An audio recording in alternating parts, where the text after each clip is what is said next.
방산주를 주목하게 된 건 폴란드와 계약을 했던 1차 계약 규모가 워낙에 컸었고 작년에 이제 수출을 사상 최대 실적을 내면서 앞으로 계속 있을 거다 이런 기대감이 있었는데 갑자기 좀 조용해졌습니다. 조용해진 가운데서도 여전히 방산 시장은 뜨겁게 달아오르고 있고 우리나라 업체들 역시도 활동이 여전히 활발하게 좀 진행이 되고 있다라는 걸 좀 소개를 시켜드리려고 합니다.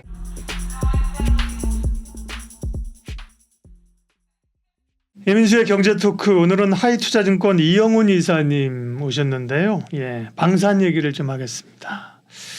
방붐온, 이게 지금 무슨 말인가 한참 생각하다가 방산의 붐이 온다? 올까? 온다? 온다? 온다 퀘스천이죠. 온다? 올까? 방산이 한동안 그렇지 않습니까? 우크라이나 전쟁이 상당히 격화되고 길어지면서 국내 업체들의 수출도 많이 늘었고, 그죠? 기대감도 괜히 있다가 전쟁도 길어지고 뭐 그런지 뭐 수출도 어느 정도 된 건지 요즘은 좀 잠잠한 것 같습니다. 기사가 많이 준 것 같아요. 일단 사실 2차 계약에 대한 폴란드 2차 계약에 대한 기대감이 컸었는데 그게 이제 사실 대통령께서 폴란드 가셨을 때 계약이 될 거라고 생각을 했는데 그냥 오셨잖아요. 그리고 또 뭐 폴란드 대통령이 온다고 그랬다가 또 이제 못 오고 뭐 이런 것들 때문에 이제 좀 실망한 것도 좀 있고 시장이 또 2차 전지로 급격히 좀 쏠린 것도 좀 있고 이러면서 이제 방산주들이 좀 소외를 많이 받았는데 이제는 한 번쯤은 좀 돌아볼 필요가 있겠다 싶어가지고 준비를 했고요. 뭐 이미 저도 여기서 이제 한번 방산 관련해서 한번 소개를 드렸었기 때문에 뭐 그걸 다 복귀할 필요는 없을 것 같고. 우리 현대로템 얘기도 하고 했잖아요. 네네. 예. 방산주 관련해 가지고는 뭐 아시다시피 우리나라의 그 방산의 시장 자체를 이제 주목을 하고 방산주를 주목하게 된 건 폴란드로부터 이제 계약을 한 폴란드와 계약을 했던 1차 계약 규모가 워낙에 컸었고 작년에 이제 수출을 사상 최대 실적을 내면서 앞으로 2차 계약 또 뭐 루마니아니 또 뭐 이제 이런 동구권 그다음에 중동권 뭐 이래 가지고 앞으로 계속 있을 거다 이런 기대감이 뭐 항공기 있었는데 같은 건 또 뭐 동남아시아 뭐 그죠 중동 뭐 미국으로도 이제 또 해군 그 항공기 연습정 같은 거 나간다 해가지고 많이 했었는데 갑자기 좀 조용해졌습니다. 조용해졌는데 조용해진 가운데서도 여전히 방산 시장은 뜨겁게 달아오르고 있고 그다음에 우리나라 업체들 역시도 활동이 여전히 활발하게 좀 진행이 되고 있다라는 걸 좀 소개를 시켜드리려고 합니다. 여기에 지금 그 기사를 제가 쭉 정리를 했는데요.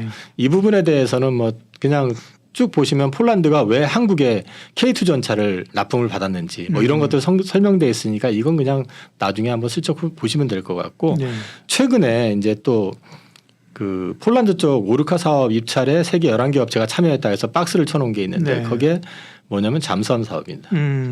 근데 이제 이 하나오션하고 현대중공업이 지금 이제 같이 현지화 모델을 이제 그 제안을 했고 여기에 이제 잠수함과 이제 그 함정 관련된 것들 사업에 진출을 하게 되는데 이 부분 관련해 가지고도 이제 시장을 갖다가 그 동안에는 우리가 주로 육상기기 그렇죠. 육군과 관련된 것들 위주로 했었는데 이제 또 공군 쪽으로 해가지고는 이제 FA50 이런 거 이제 폴란드 계약한 거 이런 거 있었지만 아직까지 해군 쪽은 없었는데 해군 쪽도 이제 바다로 가는군요. 네네 이것도 움직이고 있다. 이건 주간 동화에 나왔던 기사고요.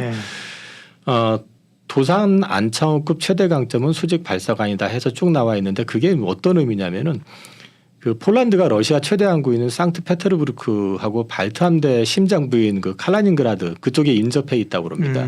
그래서 잠수함에서 이제 탄도미사일을 발사할 때 이게 수직으로 그냥 숨어 있다가 탁 쏘게 되는 SLBM 그죠? 뭐 지금 북한이 뭐 한다고 그러고 막 우리도 그런 거잖아요. 요게 이제 굉장히 어필이 될 수 있다라는 거 이제 요거를 이제 설명을 해놓은 거고요.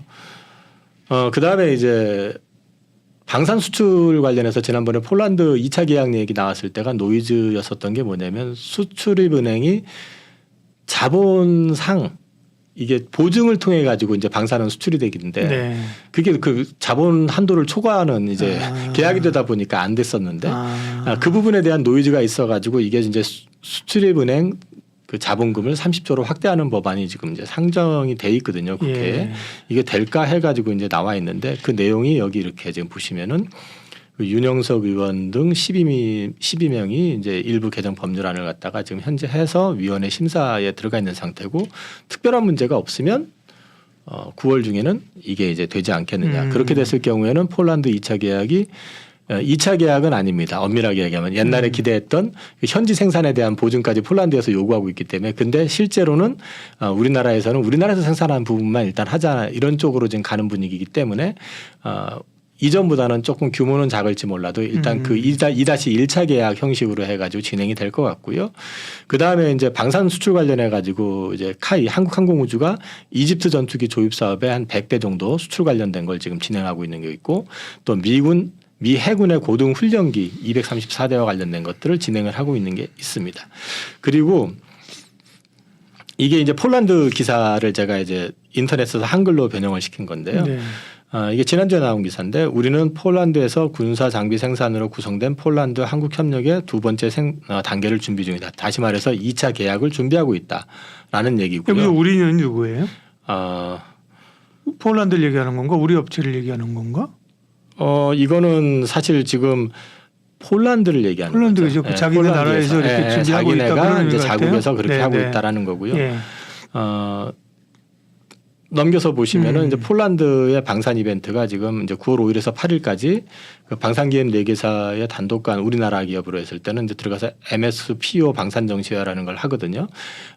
여기에는 이제 유럽의 많은 국가들이 참여를 해가지고 이제 직접 우리나라 제품을 보게 하는데 그 목적은 뭐냐면 폴란드가 요구하고 있는 거는 한국하고 폴란드가 합작으로 그 소위 말해서 현지에다 공장을 지어서 그렇죠. 물건을 만드는 거잖아요. 그럼 자기네들이 이걸 세일즈를 하겠다는 거고. 그렇죠. 이제 그런 맥락에서 자기네도 이제 어떻게 보면 방산 군수 산업 유럽의 기지가 되겠다는 거죠. 맞습니다. 예. 그걸 지금 하고 있는 거고. 예.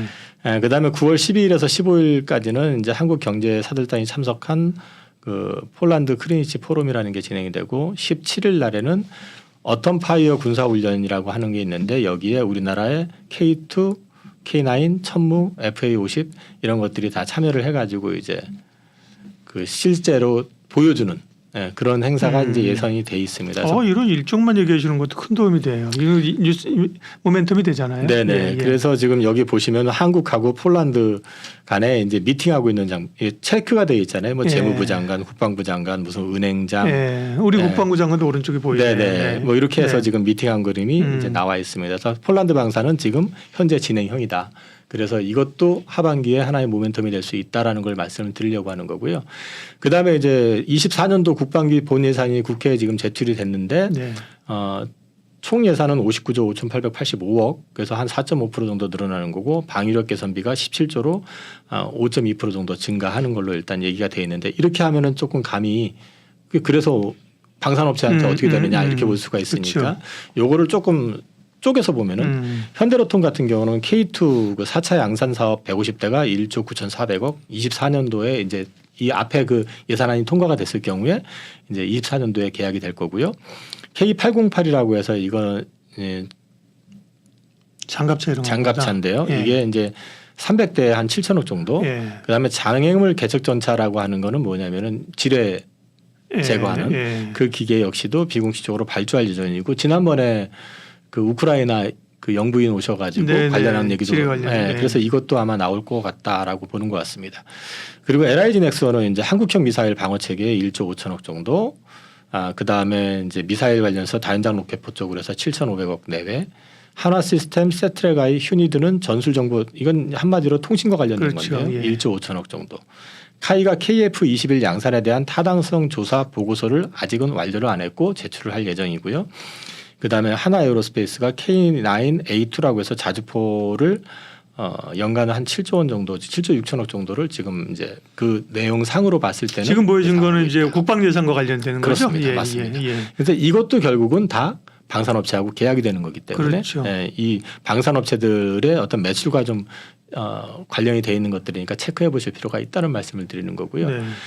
방산업체들이 지금 기존의 제품을 파는 데 그치는 게 아니고요. 성능 개량 사업을 계속하고 있습니다. K9 자주포 같은 경우는 무인 자주포 시스템을 지금 발표를 했고요. 이제 MRO는 정비 관련된 건데 이것도 이제 공략을 할 것이다라고 얘기를 하고 있고 K2는 K3 프로토타입을 공개를 했습니다. 밑에 그림입니다. 무기박람회에서 이제 설계하고 모델을 확인할 예정이고 이 K3는 4세대 전차로 무인, 드론, 대공, 전자장비, 스텔스까지 도장까지 해가지고 이제 좀 성능이 완전히 바뀌는 그런 제품을 갖다 만들려고 지금 준비를 하고 있습니다. 그리고 이제 향후에 계속해서 보셔야 되는 것들이 이제 여기 쭉 리스트업이 돼 있는데 뭐 KF21 관련해서는 워낙에 뭐 매스컴을 통해 가지고 언급이 많이 됐으니까 이 부분에 대해서는 2026년도 개발가 완료되는 것까지 해서 26년에 1차에 40대 총 120대를 갖다가 이제 배치하는 걸 목표로 해가지고 진행을 하고 있고요. 그 다음에 이제 킬체인에서는 이제 장공지라고 해서 한국형 타우러스 이거 다 이제 그 유도탄 뭐 이런 쪽인데 네. 요거 역시도 지금 개발이 지금 진행이 되고 있고요. 그 밑에 쭉 보시면은 이제 소형 공격기, 헬기 네네. 그죠? 뭐. 이런 것들이 지금 현재 진행형으로 개발 중에 있고 옆에 표시가 되어 있는 걸 보시면은 이제 관련돼 있는 방산업체들이 이것과 관련돼 있는 것들이 지금 언급이 다 되어 있습니다. 오른쪽에. 네네. 예. 그래서 요거는 나중에 화면을 캡처를 하시던 해서 한번 참고하시면 될 것 같고요. 네. 이건 이제 다올투자증권 리포트에서 제가 cap처해 온 겁니다. 네. KF21 관련해 가지고 이제 계획이 쭉 나와 있습니다. 그래서 최종 전투 적합 판정은 26년도. 그리고 이제 초도 양산 계약은 내년 6월달에 이게 예정돼 우리가 있기 지난번에 때문에 시험 뭐라 그러지? 운항이라고 해야 되나? 네네. 시험 비행이 성공한 거 그거죠? 이제? 네네 맞습니다. 그래서 이제 초도 계약이 네. 일단 내년 6월달에 있을 예정이다라는 거를 일단 염두에 두시고 이게 이제 지금 사실 인도네시아가 계약을 한 해 만에 이제 얘기가 많잖아요. 24년에서 26년 사이에 이제 한국에서 40기, 인도네시아 50기인데 인도네시아는 안 할 가능성도 있거든요. 근데 이제 안 한다고 하는데 최근에 여기에 또 끼어든 국가가 있죠. 폴란드가 지금 끼어들어가지고 우리가 이거 할 의사가 있다라는 걸 밝혔고 그런 것들은 앞으로 어떻게 진행이 되는지 한번 보시면 될 것 같고요. 이거는 그냥 지금 현재 있는 베스트셀러 5개 아이템에 이제 개발 양산했던 이 연역에 대한 거를 언급을 해놓은 거니까 이거를 뭐 일일이 다 설명드릴 필요는 없을 것 같습니다. 그냥 이것도 한번 살펴보시면은 개발을 해가지고 수출을 하는 데까지 걸린 시간이 보통 7년에서 8년 정도 걸렸다. 이제 그 정도만 이해를 하고 계시면 K9, K2, 그다음에 T50, 네, 천궁, 네, 다 있네요, 종류. 네네네 그렇게 보시면 될 것 같습니다. 현재 K방산의 수주 풀입니다. 이게 보시면은 작년까지 계약했었던 것들 쭉 언급이 돼 있고요. 이제 올해 3분기에 지금 보면 폴란드 K2 2차, 현대로템 같은 경우는 그렇게 돼 있고 24년도에 터키 부품 2차 이렇게 돼 있잖아요. 그다음에 하나 에어로스페이스 같은 경우는 지금 보시면 23년도 하반기에 K9 2차 계약 예정돼 있는 이게 폴란드 2차 계약과 관련이 된 것들이거든요. 네. 그런 것들이 전체적으로 계획이 돼 있고 호주 레드백이 지금 보면은 역시 하반기에 하나 에어로스페이스는 이제 예정이 돼 있습니다. 그리고 하나 시스템 같은 경우는 이제 천궁2 요게 지금 22년도 계약이 된 게 있었고 지금 그다음 업데이트는 없네요. 하나 한국항공우주 같은 경우 보면 23년 하반기에 수리온 수출 이슈가 좀 있는 것 같고 24년도에 아까 말씀드렸던 이집트로 그 FA50 수출 관련돼서 100대 예정이 돼 있는 게 있고 말레이시아 2차 계약이 지금 예정이 돼 있는 게 있고 해군 고등훈련기 관련해 가지고 역시 입찰을 한 제한이 들어가 있는 상태고 이게 선정이 되면 당연히 들어갈 수 있는 이제 그런 그림들이 앞으로 수주 풀로는 계속해가지고 존재하고 있기 때문에 수주가 폴란드로 끝나는 게 아니라 이후에도 계속적으로 이어질 가능성이 높다라는 것을 한번 주목해서 보실 필요가 있습니다. 그리고 이제 어저께 이제 제가 찾았던 내용인데 기사에서 우방 쇼어링이라고 하는 게 이제 언급이 돼 있어서 이걸 제가 정리를 했는데요. 네. 미국이 지금 그동안에 좀 대탕트 시대라고 해야 되나요? 이제 평화의 시대가 있으면서 방산업체들을 다 통폐합을 하고 줄여버렸거든요. 그래서 실제 양산이 되는 무기가 제한적입니다. 그렇다고 또 미국이 갑자기 우리나라처럼 이렇게 능수능란하게 증설해가지고 막 할 수 있는 그런 또 나라는 또 아니거든요. 네. 실제로 우크라이나에서 그 155mm 포탄이 한 달에 20만 발이 사용이 되는데 미국이 지금 한 달에 생산 가능한 그 포탄 수가 15,000발밖에 되질 않습니다. 상당수 우리나라 또 공급하잖아요. 네.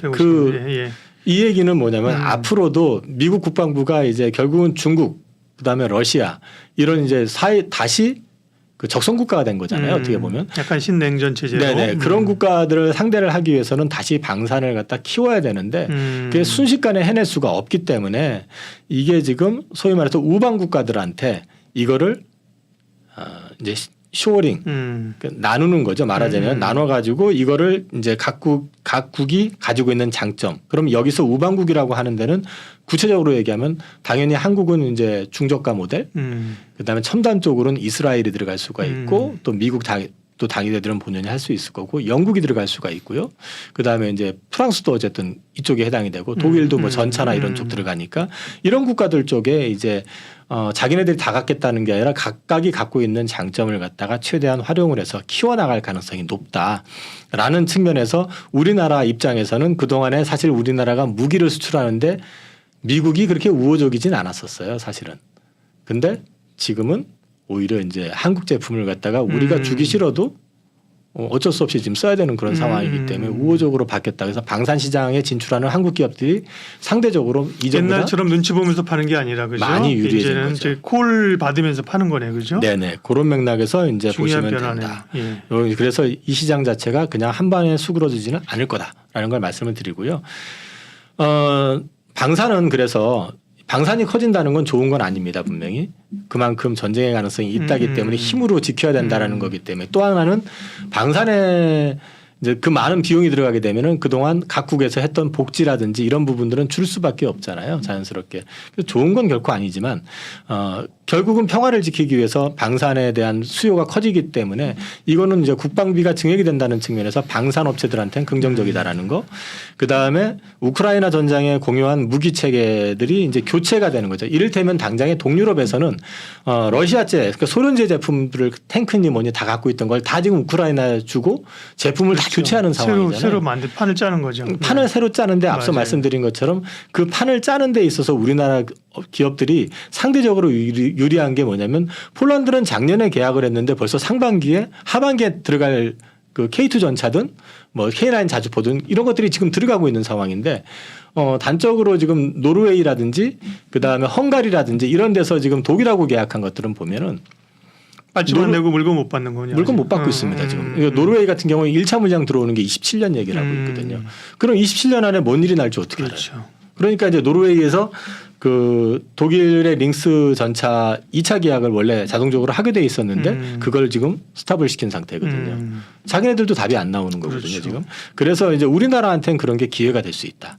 그럼 양산 능력이 굉장히 큰 거고 거기다가 가성비 아까 제일 앞에 기사에도 언급을 드렸지만 독일 제품에 비해서 너무 싼 거예요. 우리나라 제품 자체가. 그러니까 우리나라 제품을 또 이제 선호할 수밖에 없는 그런 구조가 된다라는 거. 그래서 하반기엔 또 폴란드 2차도 있고 사우디나 이집트 이런 중동 쪽 수요도 분명히 있고 그다음에 이제 폴란드를 보고 헝가리나 루마니아나 체코나 이런 쪽에서도 지금 사실 독일하고 계약을 해놓고 나서도 이제 추가적인 계약을 못하고 주저하고 있는 거는 당장의 위협이 눈앞인데 무기를 받는 게 너무 시차가 차이가 나다 보니까 자꾸 이제 쳐다보는 그런 부분이 있기 때문에 우리한테 기회가 생길 수 있다.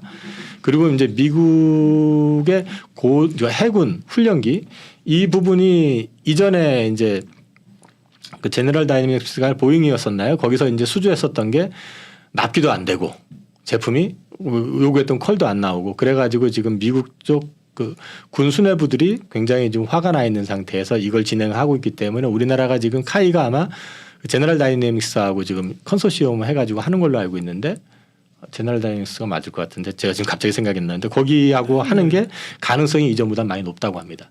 그래서 그쪽도 우리가 만약에 수주하게 될 경우에는 또 다르게 이제 기회가 될 수 있다. 그리고 마지막으로 보셔야 되는 게 이게 물건을 파는 것만 보는 게 아니라 MRO 아까 했던 이제 소위 말해서 유지보수. 유지보수 네네. 이 시장이 굉장히 큽니다. 그렇죠. 그 10조를 갖다 5년 동안 10조를 팔게 되면 10년 동안 그 시장이 10조가 또 생기는 거예요. 그러면 실제로는 이 마켓 자체가 그냥 10조 팔고 끝나는 게 아니라 그거 중요하네요. 네. 방산이나 이런 걸 해서 우리가 생각할 때 현대로템도 야 전차 이거 전동차 있죠. 전동차 한 대 팔면 그거 새로운 수주 들어올 때까지 10년 기다려야 되는 거 아니야? 탱크 이런 거 팔면 뭐 언제 살 줄 알아 그거잖아요. 맞습니다. 그게 아니라 계속해서 물건 팔고 거기에 따른 이 유지 보수나 이런 수요가 있다는 거는 안정적인 수입을 줄 수 있는 거잖아요. 네 맞습니다. 그래서 이게 그냥 단순히 물건 파는 걸로 끝나는 게 아니다라는 걸 보셔야 된다는 거죠. 그 밑에 이제 세계 질서에 대한 도전은 군사력 증강으로 표현이 된다. 그래서 역사적으로 페트로달러 패권, 기술 패권, 공급망 패권, 공급망입니다. 네네. 패권은 이 파워게임으로 표출이 되었으면 군사력 우위로 승자 질서를 항상 따라왔었다라는 것을 갖다가 이제 말씀을 드리는 거고 이 구도 하에서 당분간은 적어도 다시 미국하고 러시아가 손을 잡거나 미국하고 유럽하고 러시아가 손을 잡거나 중국하고 미국이 다시 손을 잡을 가능성은 제한적이라고 본다고 그러면 그렇죠. 예. 이 시장은 계속해서 커질 수 있다라는 측면에서 지금 많이 빠져 있는 상태거든요. 고점 그렇죠. 대비로는. 네. 지금부터는 관심이 없다니까 이 시장에서. 네. 그러니까요. 그래서 거꾸로 지금부터는 오히려 관심을 가져보시면 그러니까 되게 좋은데요.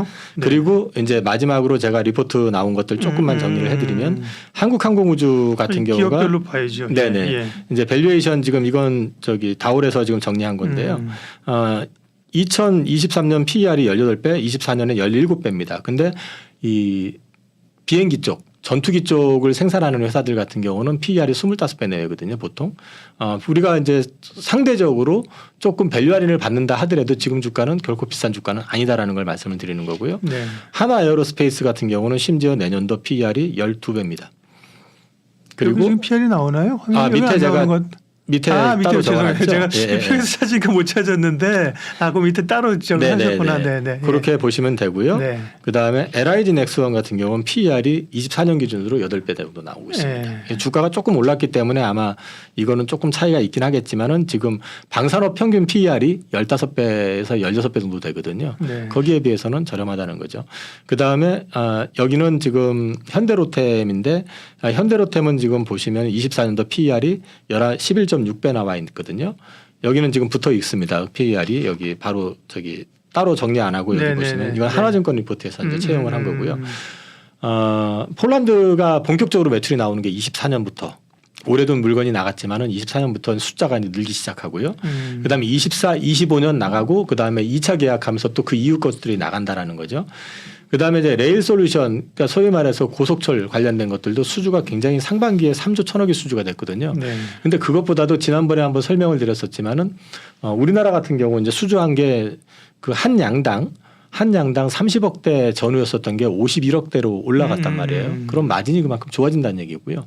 상반기에는 호주 퀸즐랜드 것도 이제 수주한 게 있고, 그러면 이게 또 이제 앞으로 뭐가 더 남았냐면 우리나라 KTX 1차분 과거에. 네.